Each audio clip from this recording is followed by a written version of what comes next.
ಪೊರಕೆ ಕೂಡ ಅಷ್ಟೇ ಹೆಚ್ಚು ದಿನಗಳ ಕಾಲ ಬಾಳಿಕೆ ಬರುತ್ತೆ. ಮನೆಯಲ್ಲಿ ಈ ಥರ ತೆಂಗಿನ ಪೊರಕೆ ಸಹಜವಾಗಿ ಇಟ್ಕೊಂಡಿರ್ತೀವಿ ಹೊರಗಡೆ ಕಸ ಗುಡ್ಸೋಕ್ಕೆ, ಕ್ಲೀನಿಂಗಿಗೆ ಎಲ್ಲ.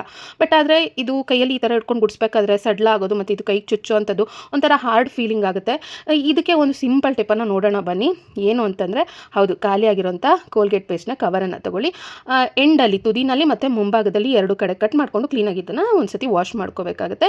ನಂತರ ನೋಡಿ ಸ್ವಲ್ಪನೇ ಪೊರಕೆ ಕಡ್ಡಿಗಳನ್ನ ಇದರೊಳಗಡೆಯಿಂದ ಈ ರೀತಿ ಹಾಕ್ಕೋಬೇಕಾಗುತ್ತೆ.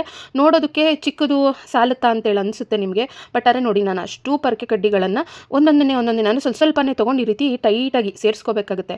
ಎಷ್ಟು ಟೈಟಾಗಿ ನಾವು ಸೇರಿಸ್ಕೊಳ್ತೀವಿ ಅಷ್ಟು ಗ್ರಿಪ್ಪಾಗಿ ಚೆನ್ನಾಗಿ ಕೂತಿರುತ್ತೆ. ಇದೊಂಚೂರು ಕೂಡ ಅಲ್ಗಾಡೋದಿಲ್ಲ. ನೋಡಿ ಎಷ್ಟು ಸ್ಟಿಫಾಗಿ ಕೂತಿದೆ. ನಾನು ಎಲ್ಲ ಪೊರಕೆ ಕಡ್ಡಿಗಳನ್ನು ಕೂಡ ಹಾಕಿದ್ದೀನಿ. ತುಂಬ ಸ್ಟ್ರಾಂಗ್ ಆಗಿ ಕೂತಿದೆ ಮತ್ತು ಕೈಯಲ್ಲಿ ಹಿಡ್ಕೊಂಡ್ರು ಕೂಡ ಒಂದು ಸ್ಮೂತ್ ಆಗಿರುತ್ತೆ. ಹಾರ್ಡ್ ಅಂತ ಅನ್ಸಲ್ಲ, ಕೈಗೆ ಚುಚ್ಕೊಳ್ಳೋದು ಆ ಥರ ಎಲ್ಲ ಆಗೋದೇ ಇಲ್ಲ. ಗ್ರಿಪ್ಪಾಗಿ ಇರುತ್ತೆ. ಪೊರಕೆ ಕೂಡ ಅಷ್ಟೇ ಹೆಚ್ಚು ದಿನಗಳ ಕಾಲ ಬಾಳಿಕೆ ಬರುತ್ತೆ.